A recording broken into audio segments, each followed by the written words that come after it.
आयोजन से जुड़े कुलपति प्रोफेसर आरपी सिंह जी, सभी अधिकारीगण, वक्तागण और उपस्थित प्राध्यापकगण, छात्र छात्राओं, भाई और बहनों, वैश्विक महामारी कोविड-19 ने पूरी दुनिया की गति रोक दी है। विश्व के लगभग सभी देश इससे प्रभावित हुए। उद्योग धंधों और रोजगार पर इसका बहुत ही विपरीत प्रभाव पड़ा है। उद्योग धंधों को इस स्थिति में लाकर खड़ा कर दिया है कि लोग उसके कारण बड़ी ही परेशानी का अनुभव कर रहे हैं। इसने शिक्षा प्रणाली को भी बुरी तरह प्रभावित किया है। पिछले 4 महीनों से शैक्षणिक गतिविधियां लगभग ठप है। पिछले 4 महीनों से शैक्षणिक गतिविधियां ठप होने के कारण विद्यालय स्तर की अनेक कक्षाओं के विद्यार्थियों को बिना परीक्षा क्रमोन्नत करना पड़ा है। उच्च शिक्षा की परीक्षाएं भी इससे प्रभावित हुई है। नया सत्र भी सामान्य स्थितियों की तुलना में विलंब से शुरू होगा। ऐसी परिस्थितियों में हमें शिक्षा प्रणाली के सुदृढ़ीकरण के लिए पुनर्विचार करने की आवश्यकता है। जलवायु परिवर्तन के इस दौर में सस्ती और टिकाऊ खेती ही अंतिम विकल्प है। हमें अपनी परंपरागत कृषि विधियों की ओर लौटना पड़ेगा। उनके साथ नवीन कृषि प्रौद्योगिकी का इस तरह से समावेश करना होगा कि खेती की लागत कम हो सके। प्राकृतिक खेती के सिद्धांतों को अपनाना होगा, जिससे लागत कम हो और मुनाफा अधिक हो। तभी ही सही माने में हम कृषि को आजीविका का सर्वोत्तम आधार बना सकेंगे। मानव जीवन को सुगम बनाने के लिए धरती पर विभिन्न माध्यमों के द्वारा जल संरक्षण आज की महती आवश्यकता है।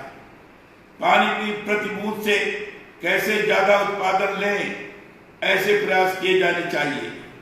इसके लिए मैं किसान भाइयों एवं कृषि वैज्ञानिकों को समन्वित प्रयास करने के लिए अनुरोध करता हूं। किसान भाई पानी का उपयोग सावधानी से करें तथा कृषि वैज्ञानिक कम पानी के उपयोग से अधिक उत्पादन करने वाली जिन्सों एवं तकनीक का विकास करें। शुष्क एवं अर्धशुष्क क्षेत्रों के लिए भूमि में वर्षा जल का संग्रहण और छतों पर वर्षा जल संचयन से भूजल स्तर ऊपर उठता है। इस संग्रहित जल का प्रयोग फसलों की सिंचाई के विकल्प के रूप में अपनाया जा सकता है, जिससे शुष्क और अर्धशुष्क क्षेत्रों में जल कमी होने के कारण फसलों में सिंचाई की आपूर्ति को पूरा किया जा सकता है। वर्तमान शिक्षा प्रणाली सूचना प्रदान करने का आधार बनती जा रही है, जिससे शिक्षा का प्रतिशत तो बढ़ा ही है, साथ ही बेरोजगारी भी बढ़ती जा रही है। अब ये सोचने का समय आ गया है कि हमारी शिक्षा प्रणाली कैसी हो। हमें शिक्षा प्रणाली को इस तरह परिवर्तित करना होगा कि विद्यार्थियों में कौशल का विकास हो सके। वर्तमान में आंकड़े बताते हैं कि हमारे देश में कुल जनसंख्या का लगभग 60% व्यक्ति कामगार व्यक्तियों की श्रेणी में आते हैं, परंतु लगभग 3-4% व्यक्तियों को ही कौशल विकास का संस्थागत प्रशिक्षण प्राप्त है। कौशल विकास को शिक्षा प्रणाली में ही सम्मिलित किया जाना चाहिए, जिससे विद्यार्थियों को उपाधि प्राप्त करने के बाद रोजगार की तलाश के लिए इधर उधर भटकना न पड़े। कृषि उत्पादन बढ़ाने में उन्नत बीज एवं उन्नत तकनीक का विशेष महत्व है। आवश्यकता इस बात की है कि तकनीक का स्थानांतरण त्वरित गति से, लेकिन किसान के समझने योग्य तरीके से ही की जानी चाहिए। वर्तमान के आधुनिक दौर में सूचना संचार तकनीकी का विशेष महत्व है। आज सभी व्यक्तियों के पास मोबाइल है, इंटरनेट है, ईमेल इत्यादि का प्रयोग बढ़ रहा है। वर्तमान में कृषि शिक्षा सुदृढ़ीकरण करने के लिए कृषि शिक्षा में प्रबंधन पाठ्यक्रम को शामिल करना चाहिए, ताकि कृषि स्नातक अपना कृषि आधारित उद्योग भी स्थापित कर सके, कई अन्य बेरोजगारों को भी रोजगार दे सके। कृषि शिक्षा ग्रहण कर रहे स्नातकों, परास्नातकों, वैज्ञानिकों को उनके व्यक्तित्व विकास तथा उनमें मानव मूल्यों के अवधारणा स्थापित किए जाने हेतु पाठ्यक्रम में यथास्थान परिवर्तन किया जाना चाहिए, ताकि विद्यार्थी उद्यमी बनने के साथ साथ उच्च कोटि के कृषि वैज्ञानिक भी बन सके। हमारा छात्र जब पढ़ करके निकले तो नौकरी के लिए इधर उधर भटके नहीं, वह अपने कौशल विकास के प्रभाव के कारण एक नौकरी देने वाला बने, जॉब प्रोवाइडर बने। ऐसी शिक्षा की आवश्यकता है और कृषि विभाग में, कृषि क्षेत्र में हम इस प्रकार के विद्यार्थियों को प्रशिक्षित करके आगे बढ़ा सकते हैं, प्रोत्साहित कर सकते हैं। किसान को केवल उत्पादन बढ़ाने की तकनीक देना ही पर्याप्त नहीं है, बल्कि किसान भाइयों को उपज का उचित मूल्य मिले, ऐसे प्रयास किए जाने चाहिए। खेती के साथ साथ किसान भाइयों को उत्पादों में मूल्य संवर्धन का भी प्रयत्न करना चाहिए। यदि किसान अपने उत्पाद में मूल्य संवर्धन कर बाजार में विक्रय करें तो उसके मुनाफे में वृद्धि हो सकती है। खेती के साथ साथ किसान की आय बढ़ाने के लिए अन्य विकल्प कैसे हों, उसको भी ध्यान में रखते हुए, जैसे पशुपालन है, मुर्गी पालन है, मधुमक्खी पालन है, इत्यादि को भी किए जाने की आवश्यकता है। कृषि लागत में कमी करना, उत्पादकता में वृद्धि, ग्रामीण आधारित कृषि प्रसंस्करण एवं मूल्य संवर्धन और किसानों को राष्ट्रीय एवं अंतर्राष्ट्रीय बाजार से जोड़कर किसान की आय को बढ़ाने का प्रयास करना चाहिए। हमारी सोच खाद्य सुरक्षा के साथ किसान की आय को दोगुनी करने वाली होनी चाहिए। यह देखने में आया है कि खेती से युवाओं का मोह भंग होता जा रहा है। युवाओं को खेती की ओर आकर्षित करने के लिए कृषि एवं कृषि आधारित उद्योगों के लिए कौशल विकास किया जाना बहुत जरूरी है। नवीन भारत के निर्माण के लिए कृषकों की आय दोगुनी करने का लक्ष्य है। भारत गांव में बसता है और गांव के उत्थान से ही देश का उन्नयन होगा। गांव उठेगा तो देश उठेगा, और देश उठेगा तो आगे बढ़कर के विश्व के अंदर अपना एक आर्थिक शक्ति के रूप में निर्माण हो सकेगा और लोगों को, पूरे विश्व को अपने तरफ आकर्षित कर सकने में सक्षम बनेगा। स्मार्ट विलेज में विश्वविद्यालय द्वारा उच्च तकनीकी कृषि एवं उद्यानिकी प्रणालियों को प्रोत्साहन दिया जाना चाहिए। सराहनीय कार्य है। कृषकों में क्षमता वृद्धि के लिए तकनीक का हस्तांतरण एवं कृषकों को प्रशिक्षण देने से कृषि उत्पादन बढ़ेगा। कृषि शिक्षा यह एक महत्वपूर्ण आयाम है।